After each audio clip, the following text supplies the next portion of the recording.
Welcome to the tutorial Pencil Templates. So in this tutorial, I'm going to show you the various different ways of how you can create pencil templates, as well as use pencil templates to continue tracing a clean version of our Karate Rabbit. So to select one of the preset pencil templates, you have to go to this drop-down menu here in the Tool Properties panel for the pencil tool.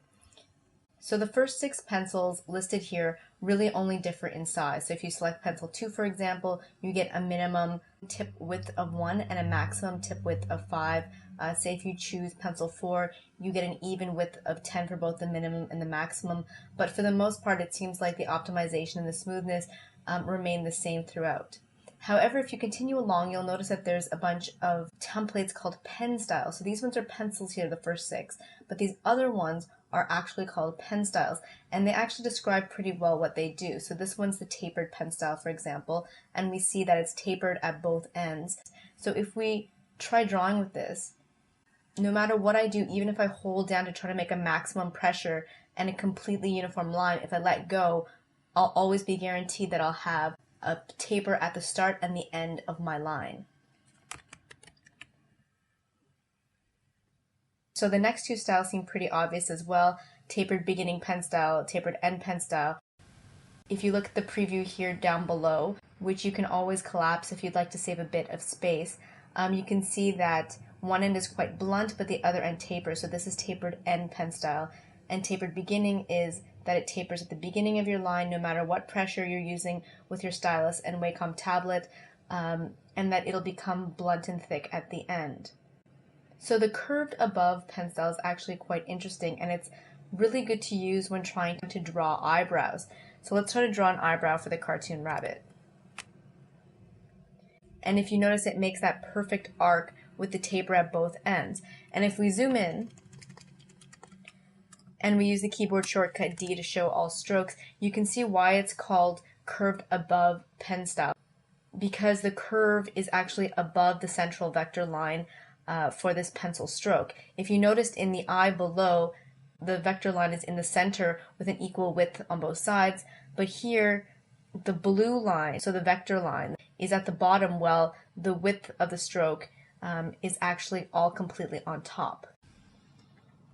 So that gives you a sense of what some of the preset pen styles are like. So then if you decide you'd like to create your own pencil template, there are actually several ways that you could go about doing this. In this video, I'm only going to go over how you can create a new pencil template in the Tool Properties panel for the pencil tool. However, in one of the following videos, I'll show you some different ways of creating pencil templates.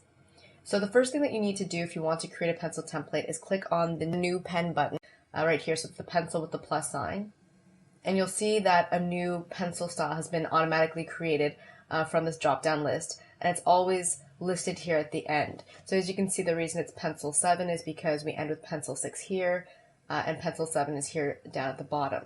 So it's best to rename it right away, because otherwise after your 12th new pencil, you might lose track of what each one is like. So you can do this by clicking on the button here with the letter A to rename. And it's always best to use something descriptive. I don't know what this pencil is going to look like yet, so I'm just going to name it My Pencil 01.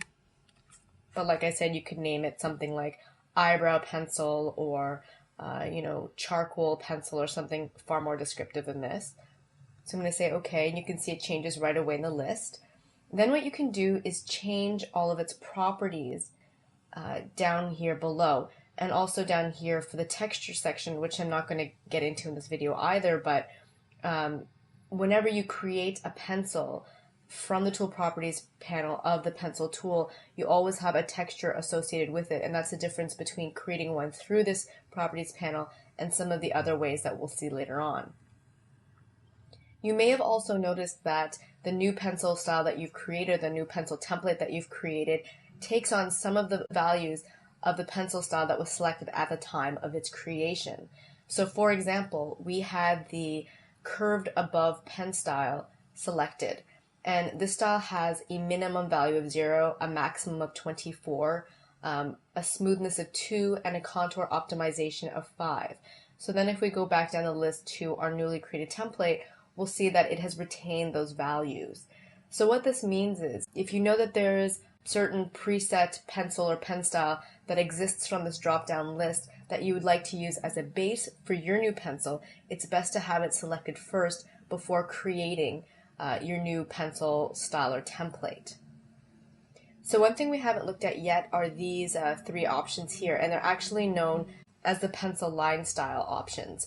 So we have start, end, and join, and you can see as I pass my mouse over that these thumbnails are active and that you can click on them to see a drop-down menu. We also have this little black triangle in the corner that also indicates that it's a drop-down menu, because we see that here and here throughout the software, throughout the interface of the software.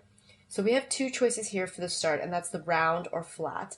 And what we're basically deciding on here is what kind of style we would like the start of an individual stroke to look like for our new pencil template. So I'm going to select flat for the start. And for the end, we have the same two choices, round or flat. So I'll keep it on round. Then we have join here. And what join means is it allows you to pick a style for the corner or any corners that you make with this new pencil style. So there's round, miter, and bevel.